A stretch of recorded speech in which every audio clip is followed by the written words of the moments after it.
हमारे प्रांगण में आ चुके हैं। एक बार जोरदार तालियों के साथ स्वागत करें श्री विनोद मल्लिका, जो हमारे कार्यक्रम में पधार चुके हैं स्टेज पर। एक्स डीजीपी गुजरात और प्रोफेसर अहमदाबाद यूनिवर्सिटी गुजरात हमारे स्टेज पर आ चुके हैं। एक बार जोरदार तालियों के साथ स्वागत करें इनका, श्री विनोद मल्लिका का। मैं आग्रह करूंगा सर, कृपया स्थान ग्रहण करें। Please continue, sit down please. Thank you students, and you may please continue. I am interrupting because sir has came and sir wanted to listen to your discussion also. We are going to have a session on Kabir, and on my request, sir has came from Ahmedabad to Patna. He was in Delhi day before yesterday, where he was awarded the Best Alumni Award for BHU.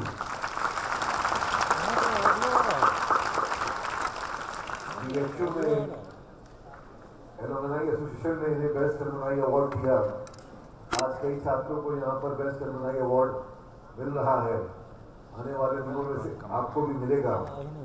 Sir के बारे में मैं कुछ बातें बता रहा हूँ आपको, ताकि आप परिचित हो कि आपके बीच जो व्यक्ति आए हैं उनकी तो बहुत सारी बातें होंगी, बहुत लंबी बातें होंगी, लेकिन मैं 2 लाइनों में परिचय दूंगा सरकार। बीएचयू से निकल करके गोरखपुर के मूल निवासी विनोद मल जी, इन्होंने भारतीय प्रशासनिक सेवा की परीक्षा पास करी और गुजरात कैडर के अफसर के रूप में ये गुजरात के पुलिस विभाग के प्रमुख बने, डीजीपी बने। और जब ये गुजरात पुलिस के प्रमुख थे, डीजीपी थे, तब भी इन्होंने बिहार से और उत्तर प्रदेश से, गोरखपुर से अपना नाता बनाए रखा। और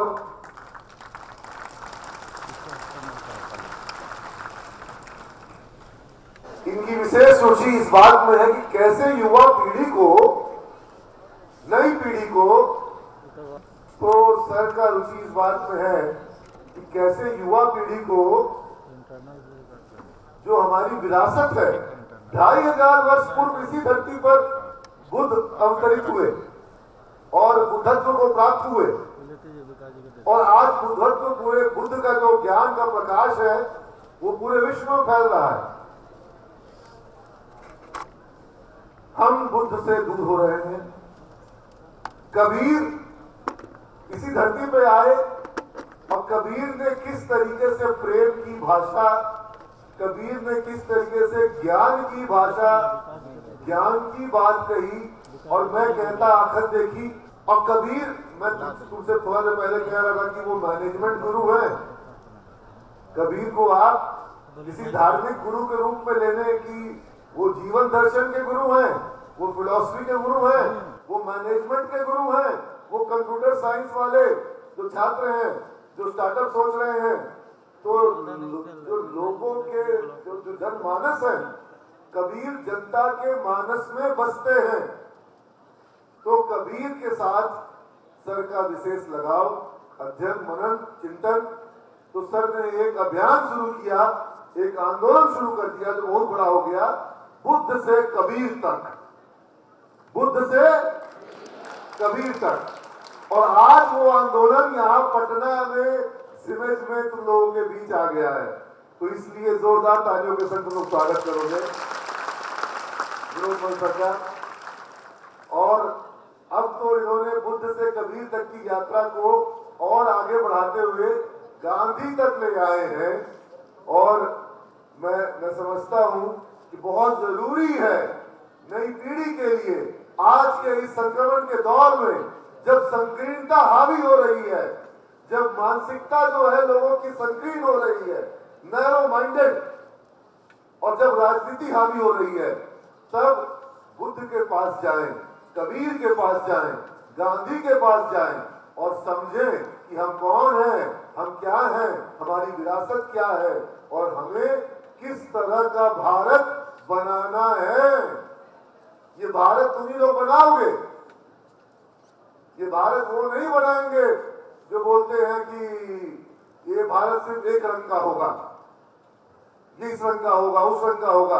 अरे तिरंगा का भारत, और तिरंगा भी नहीं है तो बहुरंगा है। भारत में तो रंग ही रंग है, रंग बिरंगा देश मेरा है कि नहीं? तो हर रंग के लिए स्थान है इस भारत के देश में। और तुम लोग जैसे ये बगीचा है और इस बगीचे में यहाँ फूल लगे हुए हैं ना, तो सामने भी मेरे फूल हो तुम लोग, कोई गुलाब, कोई गेंदा, कोई हाँ, तो नाम भी मेरे को बहुत कम याद है। तो सब फूल है और ये सब फूल खिले। अब कोई बोले कि नहीं मुझे तो सिर्फ गेंदा ही पसंद है, गुलाब नहीं खिलेंगे, ये सही है क्या? सब खिले, सब आगे बढ़े, सब खुशबू फैलाए और सबकी खुशबू सब तरफ से आए, यही वेद की ऋचाएं कहती हैं। तो आज इस पर हमें विनोद बल सर को सुनने को मिलेगा। मेरे निमंत्रण पर सर आए, मैं उनका बहुत तहे दिल से आभार प्रकट करता हूं और मैं बहुत स्वागत करता हूं। Thank you so much sir. और इसी के साथ मैं चाहूंगा कि और डायरेक्टर सर हाँ बिल्कुल बुके प्रेजेंटेशन कर स्वागत किया जाए। और साथ ही साथ मैं अंकल जी से आग्रह करूंगा कि श्री विनोद बल जी को शॉल पर दुशाला उड़ाकर एवं गीता के पुस्तक समर्पित कर उनका स्वागत करें। और इसके साथ ही स्टेज पर मैं आमंत्रित करना चाहूंगा ताना बाना ग्रुप को। आपके लिए बनारस से चल करके ग्रुप आया है, अभी कबीर की बात हो रही थी, बुद्ध से कबीर तक की बात हो रही थी, ताना बाना ग्रुप। तो मैं चाहूंगा कि पहली संगीतमय प्रस्तुति है और आप सभी लोगों को मालूम है कि पीछे में रॉक बैंड आप देख रहे हैं, इसके बाद काव्य गंगा होगा, कविता की प्रस्तुति होगी। ताना बाना के पहले जी सर से कुछ बातें होंगी जी, ठीक है। तो आप चाहें और सर मैं चाहता तो ये था कि पहले आपका पूरा का पूरा एक सेशन हो, लेकिन अगर मैं रिश्ता ये करूं कि हम लोग इसको बातचीत के रूप में रखें तो उससे फायदा ये होगा कि छात्र इसको बहुत ज्यादा, और छात्रों के प्रश्नों को भी हम योर कमांड सर हम लोग sir just is my request, जैसा आपका आदेश हो, क्योंकि अगर ये बातचीत का फॉर्मेट रहेगा ना तो शायद नई पीढ़ी तक ज्यादा बात इजी पहुंचे। बिल्कुल। और तुम लोग भी बेटा बेटियों, तुम्हारे जो प्रश्न हैं तुम लोग सवाल हाथ खड़े करके पूछो, और तुम्हारे मन में प्रश्न है मुझे पता है। अभी एक दिन क्लास में हुआ कि किसी बच्चे ने बोर्ड पे राम लिख दिया, जय श्री राम लिख दिया। राम मेरे आराध्य है, मैं रामनवमी पे ध्वजा की पूजा करता हूँ। अब विवाद किसी ने क्यों मिटा दिया, तो हम कहेंगे भाई कोई वहां अल्लाह अकबर लिख दे और फिर कोई मिटा दे। तुम लोग किस चक्करों में पढ़ रहे हो? तुम लोग किस मैं जो बात कह रहा हूँ तुम लोग को समझ में आ रही है बच्चों? क्या हमें इन चक्करों में पढ़ना है? नहीं नहीं, हम इन चक्करों में नहीं पढ़ सकते। हाँ, राम मेरे हैं और मेरे रहेंगे। कोई छीन सकता है मुझसे मेरे राम को? हाँ, अब कबीर के राम तो खैर बहुत सुंदर, मुझे अगर समय मिलेगा तो आज हम लोग कबीर के राम को समझने की बात करेंगे। जब कबीर जब राम को लेते हैं तो किस अर्थ में लेते हैं, यहीं से शुरू करते हैं सर। जी बहुत ही खूबसूरत बात, और मेरे ख्याल से पूरा जो माहौल था धीरे धीरे अच्छे से सेट कर दिया बातचीत के लिए। और मुझे बड़ी खुशी है कि मैं पटना आया हूँ और सीमाइल्स ग्रुप इंस्टीट्यूशन की इस कार्यक्रम में उपस्थित हूँ। मुझे बहुत बड़ी खुशी होती है। और जैसा कि नीरज जी ने कहा कि आप इस हिंदुस्तान जैसे खूबसूरत देश के फूल हैं, अलग अलग फूल हैं, अलग अलग रंग के फूल हैं, अलग अलग खुशबू के फूल हैं। और हिंदुस्तान की खूबसूरती यही है कि अलग अलग रंग और अलग अलग खुशबू इस देश को खूबसूरत बनाती, इस देश की विविधता ही इसको खूबसूरत बनाती है। और उन्होंने बहुत अच्छी बात की कि हमें वो राम लिखने और मिटाने, अल्लाह लिखने और मिटाने में नहीं पड़ना है। राम ने लिखने से लिख जाता है, मिटने से मिट जाता है। राम तो हर जगह है। इसी तरह अल्लाह ने लिखने से लिख जाता है, मिटने से मिट जाता है। ये तो हर जगह कहीं पे आप इबादत कर सकते हैं। ये हर चीज के, हर इंसान के दिल में एक ही चीज है। और जो बुद्ध से कबीर तक इन्होंने बात की थी वही चीज है। अब इनका जो बात इन्होंने की थी कि कबीर का राम क्या है, ताना बाना के दोस्त आए हैं, तो मेरे बहुत ही पुराने दोस्त हैं और उनसे हमारी बातचीत होती रहती है। उनको मैं मिला हूँ। अगर चेयर्स लगवा दें क्या, उनको बुलवा दें मंच पर? ठीक है, यहाँ बिल्कुल। भारत में एक ऐसा देश रहा है जो कि भक्ति के मामले में भी अलग अलग तरीके से पूजा इबादत होती रही है। और जो आप लोग तो पढ़े होंगे, हिंदी में पढ़े होंगे कि दो प्रकार की भक्ति हिंदुस्तान में होती रही है। एक निर्गुण भक्ति होती है और एक सगुण भक्ति होती है। सगुण भक्ति जो होती है वो एक मूर्त रूप में ईश्वर की पूजा करते हैं। जैसे कोई हनुमान के मंदिर में जाता है, कृष्ण के मंदिर में जाता है, राम के मंदिर में जाता है, दुर्गा के मंदिर में जाता है, जा करके अपनी पूजा कर लेता है। दूसरी भक्ति होती है निर्गुण भक्ति होती है, जिसमें ईश्वर का रूप नहीं होता है और फिर भी हम इबादत कर लेते हैं, पूजा कर लेते हैं। कबीर जो थे वो एक ऐसे राम में मानते थे जो कि निर्गुण राम है, लेकिन वो ये भी कहते थे कि वो निर्गुण राम एक ही है, वो सिर्फ एक है, एक ही सत्य है, एक ही वास्तविकता है, एक ही रियलिटी है और वही वो भगवान है।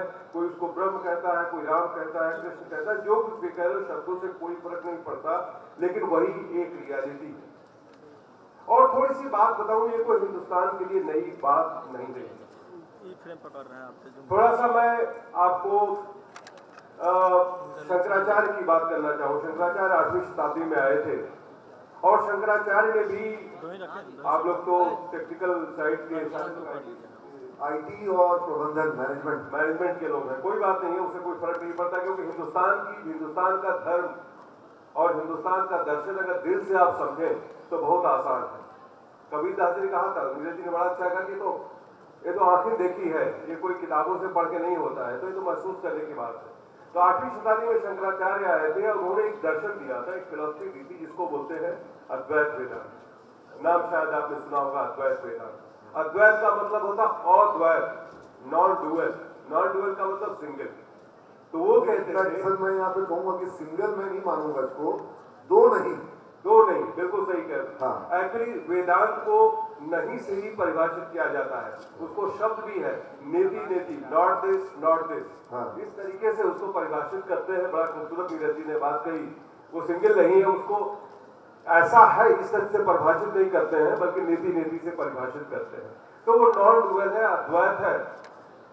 और शंकराचार्य ने कहा था कि यही समझ लेना है कि एक ब्रह्म है, उसको उन्होंने ब्रह्म शब्द दिया था, एक ही शब्द ब्रह्म है। और जब हम माया से ग्रस्त रहते हैं तो हमको ये दुनिया वास्तविक दिखती है, लेकिन जब हम माया से मुक्त हो जाते हैं तो हम एक परमार्थिक स्तर पे चले जाते हैं, परमार्थिक ज्ञान प्राप्त कर लेते हैं और फिर ब्रह्म ही सत्य होता है, ब्रह्म ही होता है, उसी की अनुभूति आप खुद ब्रह्म हो जाते हैं। और आपने एक शब्द सुना होगा, अहम ब्रह्मास्मि, आप खुद ब्रह्म हो जाते हैं। वो रियलाइजेशन ही ईश्वर को प्राप्त करना। ये भी बड़ा इंटरेस्टिंग है। अभी कुछ दिनों पहले आईआईटी कानपुर में एक कार्यक्रम में कुछ छात्रों के समूह ने गीत गाया, ठीक है, हम देखेंगे। ये बड़ा सुंदर नज्म है फैज की, और पाकिस्तान में गाई गई थी जब वहां पर तानाशाही थी। तो उसमें एक लाइन है, गूंजेगा अनल हक का नारा, गूंजेगा अनल हक का नारा। तो अनल हक मंसूर ने कहा था, और इस्लाम में मंसूर ने जब अनल हक कहा तो उसे माना गया काफिर, उसे फांसी दी गई। फांसी भी क्या, मतलब उसे वो दर्दनाक मौत दी गई जो मौत की कल्पना कोई कर नहीं सकता। वर्णन करने लगूंगा, मुझे उसमें लगभग 20 मिनट लग जाएंगे, जिस तरह की उसे 3 दिनों में मौत दी गई मंसूर को।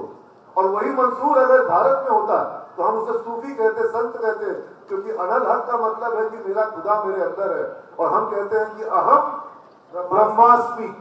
तो मैं यहाँ पर एक रिक्वेस्ट करूंगा कंसोल टीम से कि एक म्यूजिक है राम के ऊपर, राजस्थान यात्रा का, उस म्यूजिक का पहला पैरा केवल वो प्ले करें। जो जितेंद्र कुमार जो है कंसोल टीम में, जो राजस्थान यात्रा का जो एक कबीर का एक म्यूजिक है, वो कबीर शबनम बिरमानी वाला, वो प्ले करें पहले, उसका पहला पैराग्राफ केवल प्ले करेंगे वहां से कंसोल ग्रुप से। हाँ, जितेंद्र है वहां पर। कबीर का जो भजन आपने सुबह प्ले किया था, नीरज जी ने तो मतलब कबीर पे एकदम नहीं सर, मैं तो अभी एंट्री लेवल, मैं अभी नर्सरी लेवल पर हूँ, नर्सरी लेवल पर ट्यूशन। ये बहाव देख इतना अच्छा लग रहा है मुझे कि सेकंड प्ले करो। ये गीत मैं भी लोगों को कभी कभी बोलता हूँ तो थोड़ा सा ध्यान से सुनना बच्चों, बहुत मजा आएगा।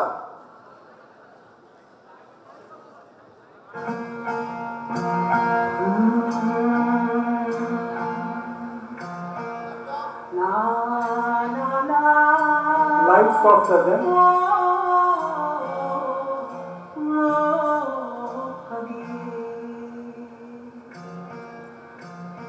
Lights softer दीजिए।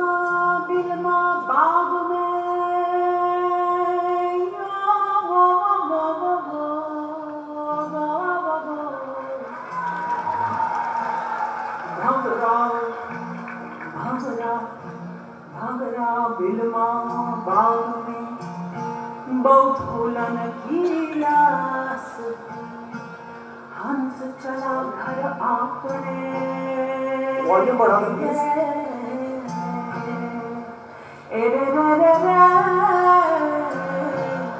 तज बाड़ी की आस। एक दिन हंसा अकेला अपने घर जाएगा, ये वास्तविकता जो है कबीर साहब हमेशा हमें याद दिला रहे हैं।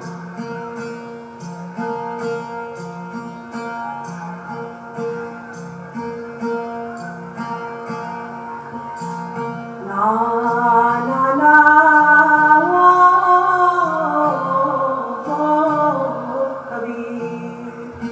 कबीर की परंपरा में 4 राम का उल्लेख है। एक राम दशरथ का बेटा,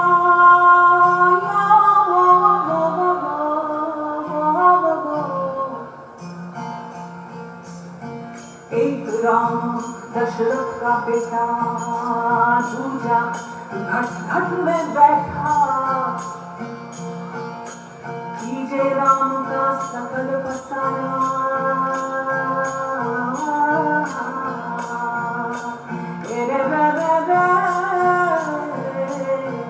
चौथा सबसे न्यारा। हम सब अपना जीवन लगभग एंट्री लेवल के राम में बिता देते हैं। नंबर 1 राम, जो अयोध्या के राजा दशरथ के पुत्र। कबीर साहब कह रहे हैं राम बहुत एक बड़ी हस्ती हैं, इन छोटे दायरों से ऊपर उठो। दूसरा राम है जो हर घट में बैठा है, हर इंसान में विराजमान है। तीजे राम का सकल पसारा, वो एक ऊर्जा है जिसकी वजह से ये पूरा जो आप देख रहे हैं वो आपके सामने है। और चौथा और भी गूढ़, सबसे न्यारा, जिसकी व्याख्या भी नहीं की जा सकती, जिसको मुख पे भी नहीं लाया जा सकता।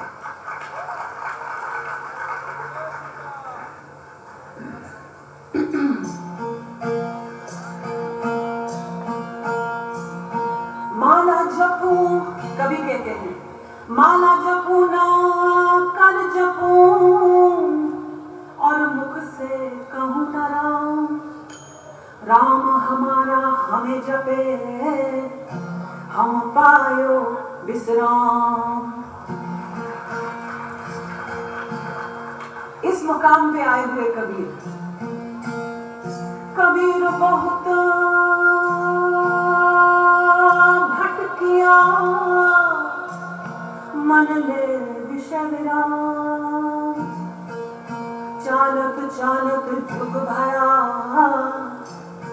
दिल के ओटे राम। हे रे रे रे रे, दिल के ओटे राम।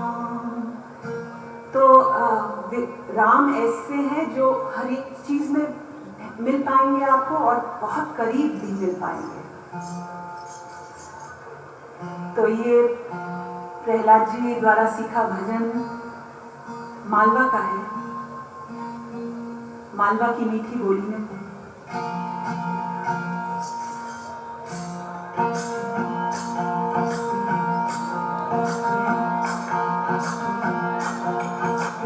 हम ढोलक के बगैर गाने की जरूरत करें या साहस आप साथ देंगे। सकल हंस में राम विराजे, आवाज राम बिलाए कोई राम बिना रे कोई राम नहीं। अलग में है जो तमाशा, राम को दुनिया में दूजा नहीं। अलग में है जो तमाशा, राम को दुनिया में दूजा नहीं।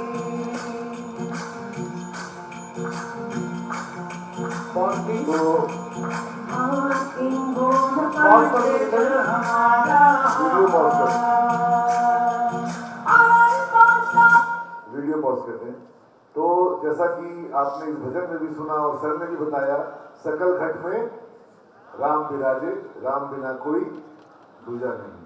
तो एक बच्ची ने एक दिन फोन करके कहा था, लाइट्स ऑन कर दें। एक बच्ची ने एक दिन फोन करके कहा था कि हमारे यहाँ पर इस तरह की बातें, तो मुझे लगता है कि आज बड़े ही सुंदर माध्यम से उस फोन कॉल का जवाब मिल गया। और अब आप लोग इस बात को समझेंगे कि हमारे में कहीं कोई भेद नहीं है, राम हर जगह है। और वो जैसे कहते हैं ना कि हर जगह अल्लाह की नूर बरस रही है और हर जगह हम मेरा राम है। तो ये इन बातों में हम लोग विभक्त नहीं होंगे। और इसी मुद्दे से जोड़ करके, क्योंकि हम कंटेम्प्रेरी हों, हम आध्यात्मिक ना हो, ये आप कहीं ना कहीं देख रहे होंगे कि नौजवान पीढ़ी बाइक पर माथे पे कपड़ा बांध करके, कभी हरा कपड़ा कभी भगवा कपड़ा, ये नारा लगाते हुए किसी नेता के पीछे हो जाते हैं। तो आपको क्या लगता है, युवा वर्ग को किस तरीके से अपना भविष्य देखना चाहिए और इनकी धार्मिकता की आस्था का तरीका क्या होना चाहिए? मेरे ख्याल से आज हम सबको, युवाओं को तो खासकर, लेकिन हम सबको समझने की जरूरत है कि आखिर जो धार्मिक नारे लगा करके या धार्मिक उन्माद के अंतर्गत हम नेताओं के पीछे चल रहे हैं, वो आखिर आपको क्या देता है। और वहीं पे एक प्रश्न आता है कि आखिर हमारा समाज किस दिशा में जा रहा है।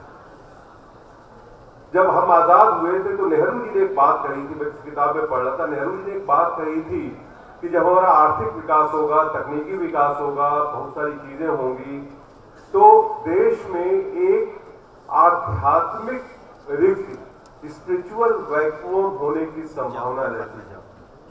क्या हुआ, हम खूब, देश ने खूब विकास किया, सड़कें बनी, कारखाने बने, इंफॉर्मेशन टेक्नोलॉजी आया, लिबरलाइजेशन हुआ, सब कुछ हुआ, लेकिन साथ साथ हमने धीरे धीरे, जैसे कहा ना कि नीरज जी ने कहा कि हमने अपना जो विरासत थी, बुद्ध थे, महावीर थे, कबीर थे, इस बिहार की धरती का इतिहास हम अपने पीछे छोड़ते गए और वो एक आध्यात्मिक रिक्ति, स्पिरिचुअल वैक्यूम आता गया। स्पिरिचुअल वैक्यूम आया तो क्या हुआ, उस स्पिरिचुअल वैक्यूम को, या जो कि सोसाइटी का एक बहुत ही महत्वपूर्ण हिस्सा था, कहते हैं कि इंटीग्रल पार्ट, बिल्कुल समाज का हमारा इंटीग्रल पार्ट था। हमारे देश में धर्म और अध्यात्म जो है जिंदगी से हमेशा जुड़ा हुआ रहा। हमारे यहाँ अध्यात्म को या धर्म को जिंदगी से अलग करके नहीं देखा गया, वो जिंदगी जीने का तरीका था। तो फिर कैसा हुआ कि जब आध्यात्मिक रिक्ति हुई तो बहुत सारे जो निहित स्वार्थ थे, खास करके राजनीति के लोग आए, उस जो खाली जगह थी उस खाली जगह में घुस गए। उन्होंने पूरा जो सोशियो कल्चरल हमारा स्पेस था उसको कैप्चर कर लिया। फिर क्या हुआ कि उन्होंने भुलवा दिया, बिहारी लोगों को भुलवा दिया कि बुद्ध यहीं के थे, बिहारी लोग भूल गए कि महावीर यहीं थे, पूर्वांचल उत्तर प्रदेश के लोग भूल गए कि बुद्ध, कबीर, महावीर सब वहीं के थे, सब कुछ भूल गए। हम सिर्फ वही देखने लगे कि हम ब्लैक बोर्ड पे लिखने जाने लगे कि जय श्री राम या अल्लाह अकबर। इसी में हमारा सारा आध्यात्मिकता और धर्म इन्हीं संक्षिप्त दायरों में सीमित होकर के रह गया। और फिर जब संक्षिप्त दायरा होगा, जब हम समझते नहीं, हमको धर्म की समझ नहीं है, आध्यात्मिकता की समझ नहीं है, विरासत की समझ नहीं है, इतिहास की समझ नहीं है, तो हम शिकार हो जाते हैं उन लोगों के जो हमारा इस्तेमाल करना था। कोई आके आपको कहेगा कि इस्लाम खतरे में है, आजकल अफगानिस्तान में हो रहा है, पाकिस्तान के बहुत सारे इलाकों में हो रहा है, हिंदुस्तान में भी हो रहा है। कुछ आके कहेगा कि हिंदुओं को बहुत बड़ा खतरा है। एक चीज आपको बताना मैं चाहता हूं कि जब इस्लाम भारत में आया 7वीं शताब्दी के आसपास, जब हिंदुस्तान आया और इस्लाम आप जानते हैं कि एक ईश्वर में मानता है, हमारा देश मुख्य रूप से बहुदेववादी देश था। कहते हैं 33 करोड़ देवता माने जाते हैं। कोई किसी ने गंगा की पूजा कर ली, उसी में उसकी पूजा हो गई, किसी ने सूरज की पूजा कर ली, किसी ने पहाड़ की पूजा कर ली, किसी ने गणेश की पूजा कर ली। बहुत सारे देवी देवता बिखरे पड़े हैं पूजा करने के लिए। जब इस्लाम हिंदुस्तान में आया तो ये लगा कि कैसे होगा, इस्लाम एक ईश्वर में मानता है, मोनोइज्म में मानता है, और हमारा देश बहुदेववादी है। लेकिन हिंदुस्तान की धरती, एक पूरे दक्षिण एशिया की धरती ऐसी धरती रही है कि सबको मिला जुला लेती है, और उसका एक रूप भी है। इस्लाम का भी नीरज जी ने बहुत अच्छे से बताया, शंकराचार्य के अद्वैत वेदांत में, कबीर के एकेश्वरवाद में, और इस्लाम का जो अल्लाह का एक ईश्वर का एकेश्वरवाद है, सब साथ साथ चलते हैं। और ये भी देखिएगा बड़ी खूबसूरत सी बात है कि इस्लाम से प्रभावित सूफीज्म और हिंदुस्तान का जो भक्ति मार्ग था, दोनों साथ साथ चलते हैं। ये सब हमें जरूरत जानने की जरूरत है। और हम ये जान जाएंगे तो ये जो नेता लोग होते हैं, पॉलिटिशियंस होते हैं, वेस्टेड इंटरेस्ट निस्वार्थ होते हैं, वो हमको अपने पीछे ले जाने में सफल नहीं होंगे। हम कहेंगे कि हिंदुस्तान की संस्कृति ये संस्कृति नहीं है जिसमें जय श्री राम लिखना पड़े और जोर जोर से चिल्लाना पड़े, दूसरों से बुलवाना पड़े, अल्लाह अकबर जोर जोर से चिल्लाना पड़े और दूसरों से बुलवाना पड़े। ये धरती नहीं है। ये धरती एक दूसरे को स्वीकार करने की है, एक दूसरे को समझने की धरती है। और तुम्हारा रास्ता अलग जाता है, तुम लोग यहाँ से दक्षिण एशिया की, भारत की धरती जो है, ये तुम्हारी धरती नहीं है, नफरत की धरती नहीं है, यह प्रेम की धरती है, अहिंसा की धरती है, सत्य की धरती है, जो बुद्ध ने कहा था, महावीर ने कहा था, कबीर ने कहा था और गांधी ने। बहुत सुंदर। तो ये सर ने बहुत सही कहा। बरसों से, इनफैक्ट कई वर्षों, सदियों से कहा जा रहा है कि इस्लाम खतरे में है, और आजकल हिंदुओं को कहा जा रहा है कि हिंदू खतरे में है। तो हमें एक खतरे की मानसिकता से बाहर निकलना होगा। ना इस्लाम खतरे में है, ना हिंदू खतरे में है, हमारा भाईचारा खतरे में है। तो ये बात हुई। अब मैं चाहूंगा सर कि कबीर के कुछ दोहे, क्योंकि जब छात्रों की बात आती है तो छात्र कबीर को हिंदी की किताबों में दोहे के रूप में देखते हैं, और वहीं से कनेक्ट करें हम कि कबीर के कुछ दोहे जो आप बच्चों के बीच में रखें और उसके अर्थों को रखें, ताकि हम सरल रूप में, सहज रूप में, ग्राह्य माध्यम में बच्चों के बीच में कबीर को लाए। क्योंकि कबीर जो है वो कहते ना, कबीर की उल्टी वाणी बरसे कंबल भीगे पानी। तो कबीर को जितना आप सहज मानेंगे और जितना गहन मानेंगे उतने गहन है, जितना उधर मतलब जितने उतरते जाएंगे उतने ज्यादा उतरने में। तो कुछ दोहों के साथ हम कबीर को समझे। मैं जब पढ़ता था उत्तर प्रदेश में गोरखपुर जिले के ग्रामीण इलाके में एक गांव में पढ़ता था मैं, और मेरी हिंदी अच्छी थी, मेरी हैंडराइटिंग भी ठीक ठाक थी, मेरी हिंदी अच्छी थी, और बचपन में भी काफ़ी पढ़ा था मैंने। वहाँ पे लाइब्रेरी थी, गांव में अच्छी लाइब्रेरी थी, तो पढ़ा था। तो मैं कबीर को एक कवि समझता था, क्योंकि हिंदी की किताबों में था, पद्य की किताबों में था, तो हम कवि समझते थे। और उनका जो एक तरीके से उनके बारे में थोड़ा बहुत वर्णन मिलता था, उससे हम उनको एक समाज सुधारक भी समझते थे कि सामाजिक कुरीतियों पे बहुत तेजी से वो प्रहार करते हैं, इस तरह समझते थे। लेकिन जैसे जैसे बड़े होते गए और चीजों को समझने की कोशिश करते रहे, बाद में आखिर ये समझ में नहीं आता था कि आखिर कबीर ऐसी कविताएं क्यों लिखते हैं, ऐसे दोहे क्यों लिखते हैं, कबीर क्यों इस तरीके से सामाजिक कुरीतियों पे कुठाराघात करते हैं, वो कहां से आता है, वो ताकत कहां से आती है, वो मुझे नहीं समझ में आता। तो उसके बारे में बचपन में सोचा भी नहीं था। लेकिन बाद में जब बड़ा हुआ, भारतीय दर्शन को मैंने पढ़ा, पाश्चात्य दर्शन को पढ़ा, तो मुझे समझ में आया कि ये जो कुठाराघात करते हैं सामाजिक कुरीतियों पे, वो भारतीय परंपरा उनको ये ताकत देती है, और इसलिए वो उस प्रकार के दोहे, और वो दोहे सरल भाषा में लिखते हैं। क्योंकि जैसे मैंने कहा, भारत का जो दर्शन है वो लोगों की जिंदगी से जुड़ा हुआ है, और इसीलिए कबीर ने वो भाषा और वो तरीका इस्तेमाल किया। आज की तारीख में भी कबीर के नाम पे बहुत सारी चीजें लिखी गई हैं, उनको कह दिया जाता है कि ये कबीर के हैं। और आज की तारीख में भी जो लिटमस टेस्ट है जानने का कि ये कबीर का लिखा हुआ है कि नहीं, वो ये है कि वो लिखा हुआ वो भोजपुरी में लिखा गया है। अगर भोजपुरी शब्द उसमें इस्तेमाल हुए हैं, भोजपुरी एक्सप्रेशन है, तो वो कबीर का है। अगर वो थोड़ा टेढ़ा मेढ़ा है तो इसका मतलब कि वो कबीर का नहीं, कबीर के बातें वही होगी, लेकिन कबीर ने नहीं लिखा, वो किसी और ने, कबीर परंपरा के ही कबीर को मानने वाले किसी और ने लिखा हो गया। तो कबीर बहुत सीधी सादी भाषा में बातें करते हैं। कबीर के मैं एक चीज और भी बताऊं कि मैं कोई साहित्य का विद्वान नहीं हूं और न ही दर्शन का विद्वान हूं, लेकिन मैं जिंदगी से कबीर को जोड़ करके देखने की कोशिश करता हूं और उसके बारे में मैं थोड़ी सी बात करूंगा। कबीर का जो थोड़ी देर पहले हमने बात की कि कबीर एक ईश्वरवाद में मानते थे, एक ईश्वर में मानते थे, उसी को कबीर किस तरीके से लिखते हैं, कबीर उन्हीं सब चीजों को किस प्रकार से कहते हैं। बहुत सीधा आपने पढ़ा होगा, पोथी पढ़ी पर जग हुआ पंडित भैया न कोय, ढाई आकर प्रेम का पढ़े सो पंडित हो। ये बहुत सीधा सा दोहा है, लेकिन बड़ा गूढ़ है, बड़ा गूढ़ है। ये इतना ही नहीं कहता कि किताब पढ़ने की जरूरत नहीं है और प्रेम जो पढ़े उसको पंडित हो जाएगा। बात यह है, जब प्रेम की बात यहाँ पे करते हैं कबीर, तो ये प्रेम वही जो शब्द बिरवानी का चौथा वाला राम है, उसके प्रेम की बात है, वो सेल्फ रियलाइजेशन की बात है, वो अहम ब्रह्मास्त्र की बात है। और उसके लिए कबीर कहते हैं कि पोथी पढ़ने की जरूरत नहीं है। कहते हैं, उन्होंने आंख से देखो, उन्होंने कहा ज्ञान प्राप्त करो। ज्ञान मतलब किताबों का ज्ञान नहीं, वो रियलाइजेशन, सेल्फ रियलाइजेशन की तुम ईश्वर को प्यार करते हो, तुम उस राम को प्रेम में हो। जब तुम महसूस कर लोगे कि तुम ही उसका हिस्सा हो, सब कुछ खत्म हो जाता है, डुअलिटी खत्म हो जाती है, द्वैत खत्म हो जाता है। शंकराचार्य से मतभेद कहाँ आता है कबीर का, वो मैं बताना चाहूंगा। मैं इस दोहे की गूढ़ता बताना चाहता हूँ। मतभेद कहाँ आता है?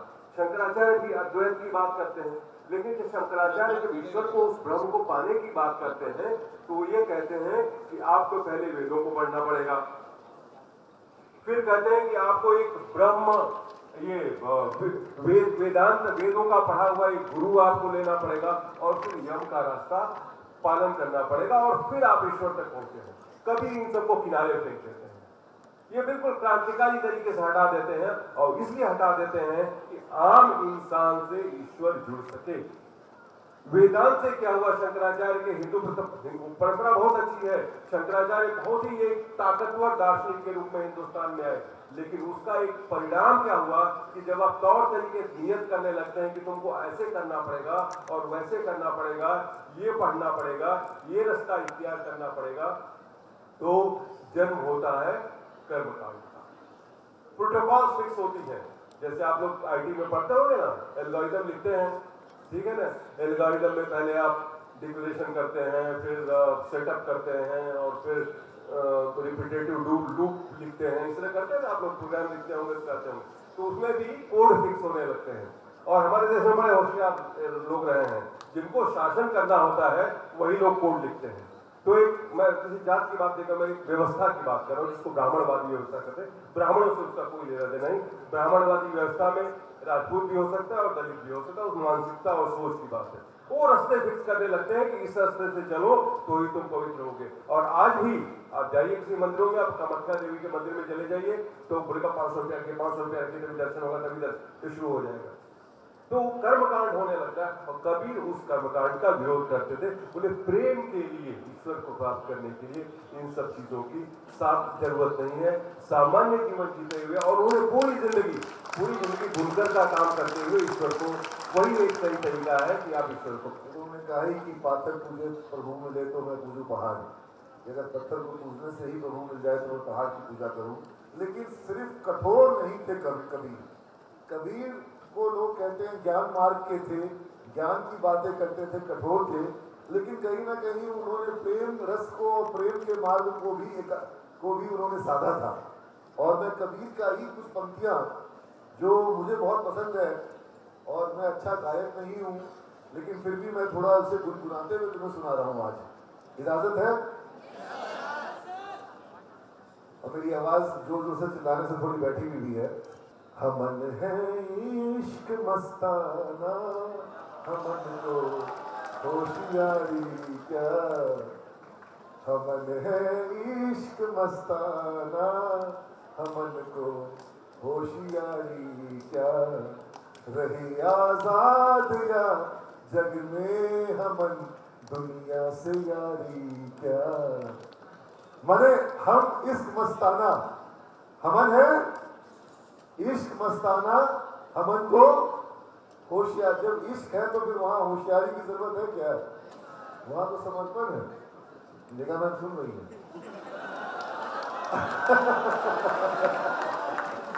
और रहे आजाद या जग में, मतलब हम आजाद हैं और जग में बंधे हुए हैं, ठीक है। हमें दुनिया से यारी क्या कि हमें दुनिया के रिश्ते नाते जो है वो बांध ले, है ना। यहाँ दुनिया में रह करके भी, घर में रह करके भी कबीर आपको आजादी देने को तैयार है। कबीरा खड़ा बाजार में लिए लुकाटी हाथ, जो घर बारे आप ना आए मेरे साथ। मतलब कबीर आपको बाजार में भी वो स्वच्छंदता और वो उन्मुक्तता और वो आजादी देने को तैयार है जो बाजार, जो घर आपसे छीन रहा है। और फिर कहते कबीर साहब, जो बिछड़े हैं प्यारे से, जो बिछड़े हैं प्यारे से, भटकते दर बदर फिरते, हमारा यार है हम में, हमारा यार है हम में, हमन को इंतजारी क्या है।